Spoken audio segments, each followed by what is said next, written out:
Oh, we're getting the flap early. I was attacked! Not the time for your personal life, Fidget. We're playing a game. Tick, tick, boom! Smoking that radical red, my guy. Freshwater! It's awful that your trainer would abandon you and run away. Yes. She seems very happy about it. My trainer was a terrible person.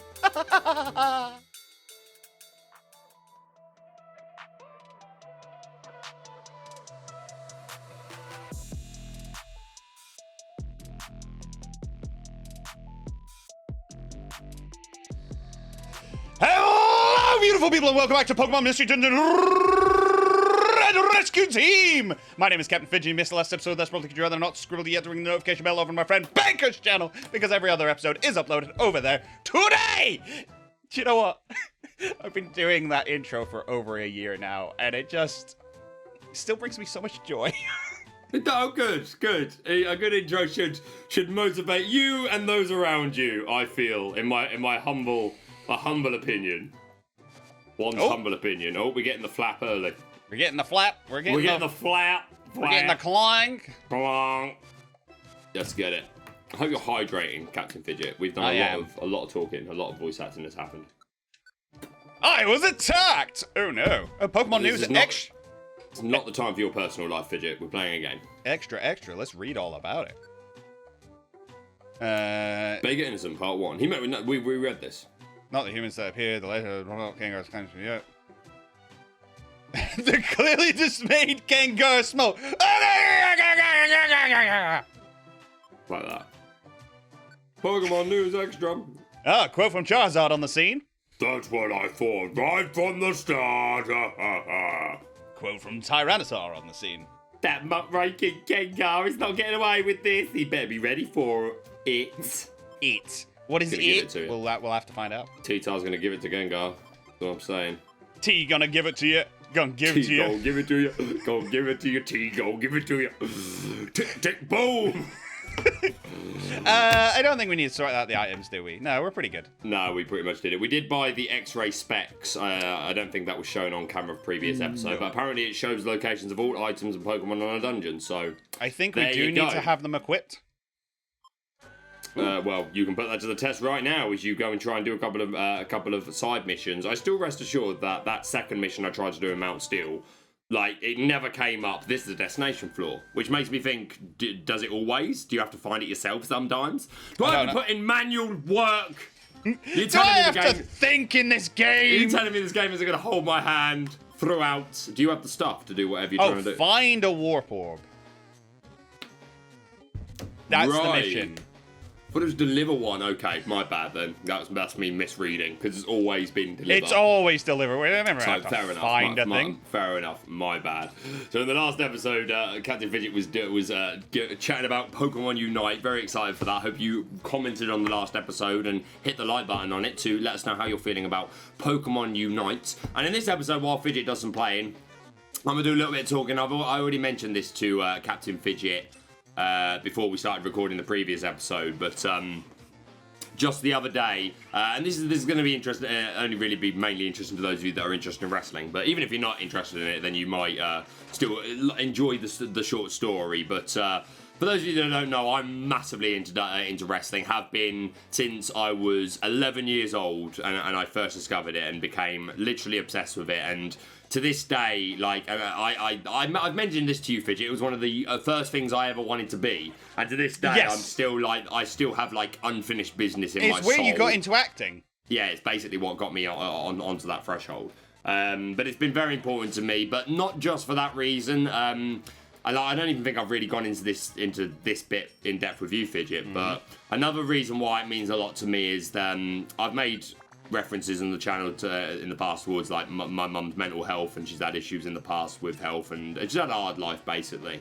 And there are times in life that I can remember anything between my late teens to now, where there's been periods where she's been really bad and like really like low of lows, and the only thing that would make her smile would be sitting there watching wrestling, when something does something that big for your mum or someone you love that much, that's what makes it such an extra big passion and sentiment to me, because there were periods of time where like my mum was bottom of bottoms. She would never smile and never laugh or anything, but we would put the rest. She would be excited to watch the wrestling. She would look forward. She had a reason to get to the next Monday, to the next Friday, or whatever night the wrestling was on. Which is all you need a lot of the time.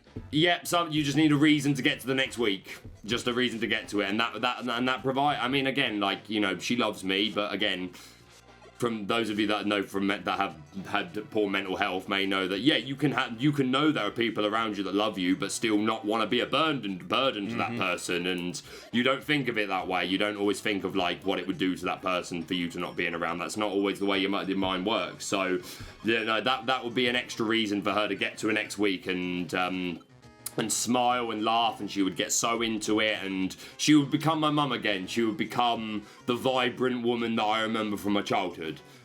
So, like, if anyone ever says to me, like, why are you into that fake, stupid wrestling stuff? You know, like, think a little bit more about what you're saying to people is basically my point. Because you don't know, like, how you don't know what you're saying sometimes. Yeah, you don't know what you're saying and, like, what you're judging and what you're putting down. So yeah, it's meant an awful lot to us for a very long time, and I've always wanted to take her to see it live, and she's always wanted to go, and like, I mean, I've made abbreviations to this before, but like, never had much money. Like, it's always been a struggle. Like, me following my dreams of being an actor and singer, like, isn't something that has ever paid the bills massively. Like, you scrimp and you scrape and you save and you get by and you save what you can, and you're not always living the most luxurious of lives. It might look like it when you're on stage in fantastic costumes and big productions with lights and all that stuff, but that's an hour or two, and then you go home to reality, and the reality of that is generally quite hard. So, like, we were struggling to eat at times and pay bills, let alone pay for bloody wrestling tickets. But as of 2 days ago, I finally booked tickets for me and my mum to go and see. Wrestling goes back on tour next month, and they're coming to London in September, and they're coming to the O2, and I've booked tickets for, like, they're doing free shows, and 2 of them are like house shows that aren't on TV. But okay. I've booked for Monday Night Raw. It was a lot of money. I'm not going to say how much exactly, but it was a lot of money. But I've been literally saving for 6 months to be able to do so, and been waiting for the time to come where they announce the dates. And I finally booked it. Haven't told her yet. I think I'm going to film the reaction to it, because that's something that I'm going to want to keep for the rest of my life. And I may share it with the world. I may not. We'll see. But nonetheless, I'm very happy to have been able to do that, and I know she's going to be so thrilled about it. So yeah, little feel-good story and a little update, and little positive going on in the world of Hey, big up, Baker. We look for the absolute positives. Hero. We look for the positives where we can. You're doing the walk thing, cool. I'm looking for the warp up. The X-ray specs are helping a lot. Yes, I was in the middle of my story, but I did notice those red dots, and there was a moment where I was like, is it glitching out? And I was like, oh, that's how it works. Gotcha. Yeah, so I can see that there's an item in the top left of this room now. That's kind of, like, game-changing. I'm not surprised at this point to give it to you, to be fair. So yeah, let us know below. Were you ever a wrestling fan? Like, are you now, or was there ever a time, or even if it's just, I watched a bit with my brother, my cousin, my mate, my dad, my mum, whatever it was. Like, most people have got a little bit of a reference that they can make, but no, it's very sentimental to me and my mum. And I'll tell you one thing: that when we actually go, I'm definitely vlogging it. That'll definitely get vlogged and put up on the channel. 100%. 100%. 100% that. Whether or not I share the moment I tell her that we're going, it depends what happens. But I will definitely vlog the actual experience, 100%. What I'm hoping to do as well this year is, so for reasons that I'm not going to go into at this time until I have a bit more confirmation, but it's looking like I'm not going to be able to do my scare acting this year. It's looking like I'm not going to be able to. And if that turns out to be the case, I'm planning to, because I've got quite a good relationship with Merlin. For those of you that don't know, even if you're from the UK, you might have heard of Merlin but not know exactly who they are. Merlin is a company, and they own in themselves the companies Fort Park, Chesington World of Adventures, Legoland, SeaWorld, Madame Tussauds, London Dungeons, and Go Ape. And there's a couple more But those are the main big ones. I may have missed another big one, but they're like the. And for those of you that aren't from the UK, those are big theme parks here in the UK, roller coasters and stuff like that. Other than parks. They're the big ones. Obviously, SeaWorld is SeaWorld, and Madame Tussauds. They've got one of those in America and stuff like that. So I'm sure you'd be familiar with the concept. But yeah, Merlin own all those different sub companies.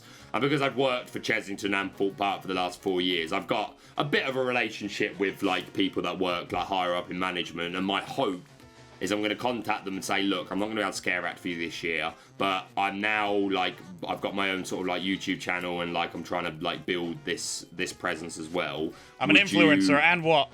Well, kind of, that's not the way I'm going to pitch it, but I'm going to basically say I would love to be able to come along to your media, because basically they do press and media nights. And the people that get invited to that range from the actual news, who sometimes come and sometimes don't, depending on, like, they might do it for a small feature, just showing the decorations and the shot of the kids and, like, some of the scare actors. Like, it's a cool sort of 30-second thing that they can do.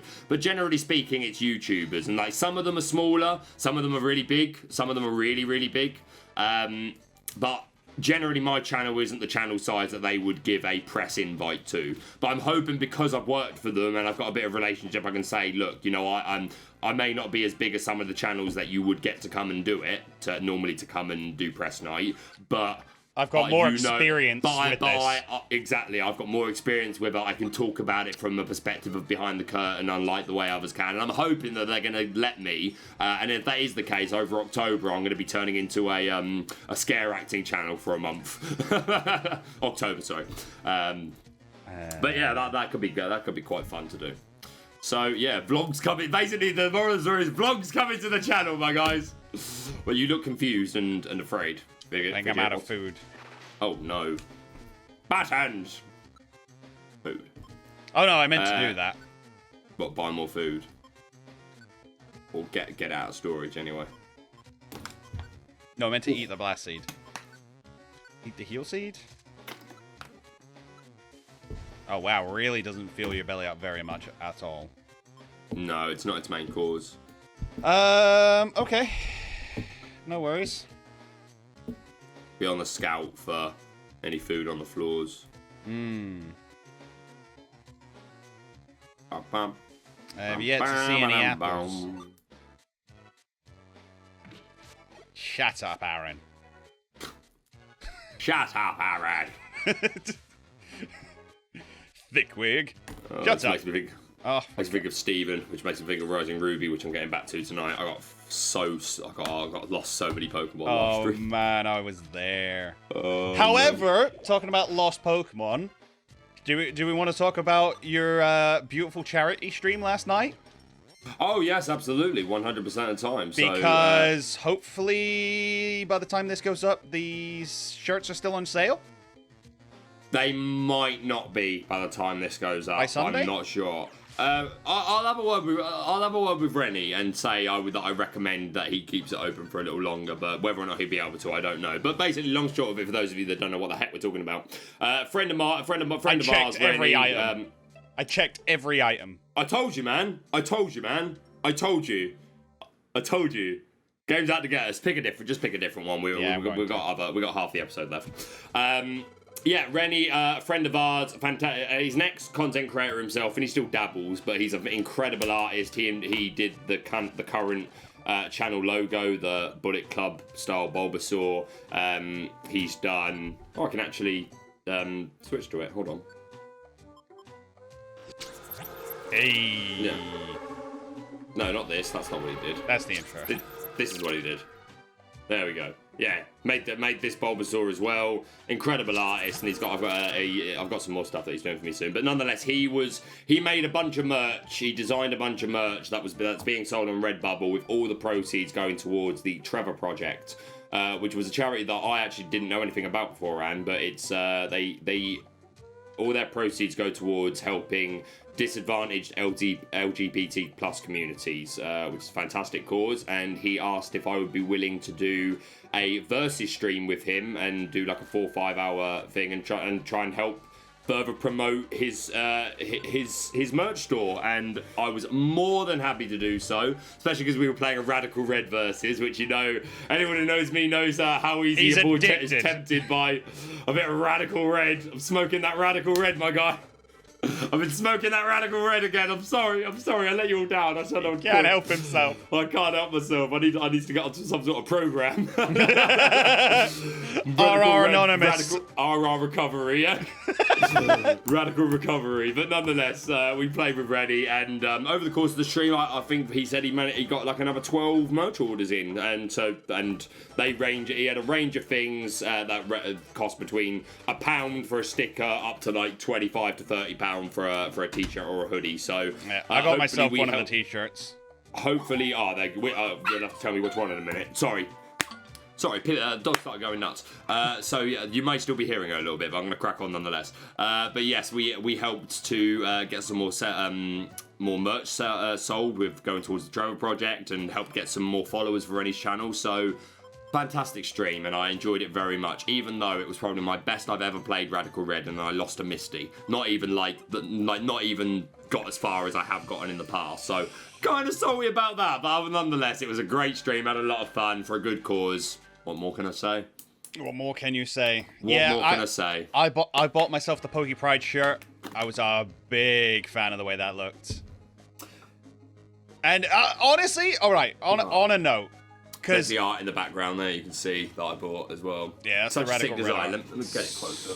Actually, show it to the people quickly. Like, awesome piece of art. Like, based around Radical Red as well. That's the whole point of it. So yeah, sick. Just looks nice in the background. Yeah, man, it's good fun. But it's one thing I've been thinking, like, because when you get to a certain level of YouTube creation, your friends all start creating merch. And I've never been the biggest fan of just shirts with a logo. It's not what I wear. Yeah. I mean, you can see the kind of tops I wear. I like these big, I like my nerd designs, but I like them to be bigger. So when I saw Rennie's one, I was like, yes, this is what I like. This is a shirt I would actually wear. Not one that's just gonna, like, I'm obviously all about the support and stuff like that, but... Yeah. Gotta be something that you'd actually wear. Yeah. Or value. But yeah, that makes sense. But no, that's what was nice about it. He had a good range. He's got, like, the big Poker Pride one, and then there's just the simple, like, starter logos one. The starter logos were whatever very good. Like, my taste is a bit of both. Like, I have some t-shirts that are big, cartoonish, outlandish ones that I like to wear, but at the same time, I also like just a plain top with a little logo in the background. But, like, my first top is literally going to be my logo, but with Bulba Club on it. But I'm a big fan of... But again, maybe it's the wrestling bias because it's based on a wrestling logo. But that's the first one that I'll be getting. But there will no doubt be like a big colourful kapow or we're all mad here, like a lot more one like that. But start off with the logo, Bulba Club, and go from there. But my plan long term, if it keeps coming, is to like have a range of things for different tastes. See, like you. Like you say yourself, your taste is quite specific in what you like. Yeah, no, and I will accept that my taste is not the same as everybody else's. There's nothing wrong with that at all. And like, again, I like your taste. I just also like simplicity as well. It depends what I'm doing, to be honest. It depends on what I'm doing. Yeah, I've been thinking about like shirt designs and stuff, and I almost want them to be in jokes. I want them to be... I always thought, if I'm going to create merch, I want it to be something that anyone could pick up and go, yeah, just like that shirt. Well, yeah, that was kind of the they may not know I'm getting Bulba Club and not Baker Club or anything, because you can just be a Bulbasaur fan and pick up that shirt. So it's a smart way to do it. So I've been thinking about getting one that's just like an Umbreon, looking really strong and powerful and majestic, and just having Japanese writing behind it saying Legend Slayer. Okay. for Cadet from the first Blacklock, and the other one I really want is a Mr. Freshwater shirt.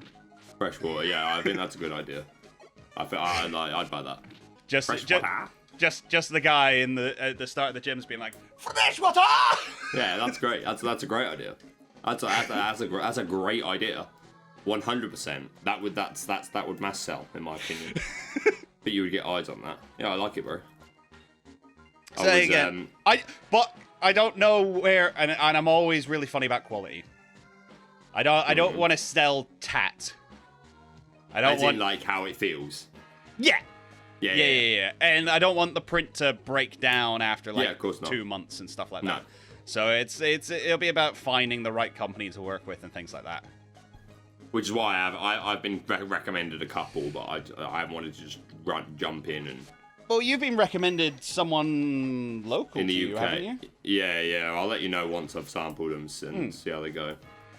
Because I know a lot of people use a Redbubble, for instance. They use Teespring, and I know like Stream Elements and Streamlabs do their own. Yeah. I've got one of the Streamlabs hats because I bought Lee's hat, which I'm really happy with. Except for it's got a green underside to it, which really upset me because it's a beautiful teal colored hat that they've just put green underneath, and it's just like you kind of ruined it. Yeah, it seems strange, but well, there you go. But other than that, like the embroidery and stuff on it, gorgeous, actually gorgeous. I'm surprised, but but glad to hear. I just had this feeling that it was going to be bad quality, the stuff that you would get from actual stream labels. I don't know why I had that in my head that would be the case. Because you presume it's mass-produced tat. Yeah. But no, that's good to hear. Very good to hear. Beedrill. Oh, it upsets me. I lost my Beedrill in Rising Reveal. So strong. So buffed. So buff. So strong. Yeah. So strong. I don't know. When it comes to merch, there's a lot to think about. Because you've not only got to think about, the quality, but also like the aftercare and the delivery and stuff like that. Do they deliver worldwide? What is their customer service team like? As somebody who used to work in customer service, I take that very seriously. Yeah. If somebody has a problem, they should be able to ring up and be like, yo, fix it. Yeah. Because it's your reputation you're putting on the line at the end of the day as well. Like, you are saying people buy this stuff, and if there's issues, then it is your responsibility when you've been the one to say, you should buy this. Yep. Especially when it's you that's profiting from it as well. So, on a similar note, like, neither of us are at a point yet where we're, like, getting sponsorships. No. This is the beat that I want. That's who you want, yeah. Nice. Is there anything else I need to do here? Yeah, I don't think... Not in Mount Steel there wasn't. That's where you are, right? Yeah. Cool. No, I went to Mount Thunder. Oh, right. We'll escape anyway. Yeah, We'll escape anyway. You've probably got time to pop back in and do enough something. Yeah, neither of us got to the point of doing sponsors yet, but like, I've always thought if I'm gonna promote something, I'd like to like use it for a bit first. Oh yeah, you've mentioned that before. Like you don't promote something that you can actually feel passionate about, and I agree. Like, got to be something that you genuinely love. Otherwise, you're just lying by saying like, "Yo, you should get this." You want to genuinely think, "Oh, I want to get this." Oh, here we go, right out of nowhere. That dream again. It's been a while. You're Gardevoir. I too dream of Gardevoir. Yes. Gardevoir, there's no much I want to ask you. Why do you appear in my dreams? As an agent of spirits, I must watch over you, because that is my role now. An agent of spirits? Yes. I fell under the curse of Ninetales in the place of a trainer, and became a presence without a physical form like this. Trainer? You mean the human that was in the legend about Ninetales? It's awful that your trainer would abandon you and run away. Yes. She seems very happy about it. My trainer was a terrible person. Mean and conniving. My trainer wasn't a nice person. Truly. Why are you so happy about it? But I don't hate my trainer. Huh? Don't hate your trainer? Why not? Well, I wonder myself. I don't quite understand. My trainer did something terrible, but somehow I can't bring myself to feel hatred. My trainer had some quirks, but there were good qualities too. And when it happened, I was desperate. When it happened? You mean Ninetales' curse? Yes. I protected my trainer from Ninetails' curse with my entire being. If the trainer is facing danger, it is our duty to protect the trainer with our lives. We Gardevoir are that way. I kept my trainer safe. That alone was enough to make me happy. Protect the trainer even at the risk of your own life? It's amazing what Gardevoir did. Oh, I must mention, I don't mind the form I have taken. I live on this way with pride in the role I have been given. Role? Yes, all things have a role. They all serve a purpose, just as I have my own role to play. You too have a role to fill. You have come here to perform a certain role, and for that role, you became a Pokémon. What? What are you saying? What? Earthquake? No, wait! I need to know more! Well, you're not going to get to know Follow more. your destiny! What's a destiny? What's a density? There was an earthquake. Wasn't there? I think I had that dream again. I think I spoke with Gardevoir. She said something important. That's it. She did say something. What? Just gonna repeat. You have come here to perform a certain it's just gonna role, the repeat. role of being a Pokemon. I don't know why it does that so close together. Yeah. Gardevoir knows. To be She fair, knows I became a Pokemon. it's because it's right after a save point. There. So if you saved it, went away, it came back. She also said something about a role. What did she mean by that? There you go. There you That's go. 28 minutes, so we could leave it there. That's otherwise we'll probably go probably overrunning to go over and do Yeah, something else. I think some story's about to go down as soon as we leave this building, so why not? Guess that's going to do it for today, guys. Thank you very much for watching. We hope you enjoyed it. We hope you join us again on the next one. But until then, Baker, got anything to say? Did you just like forget your outro for a second? You were like, Okay, bye. Be sure to subscribe, like, comment, ring the bell, do all the YouTube things, and I shall see you on the next episode.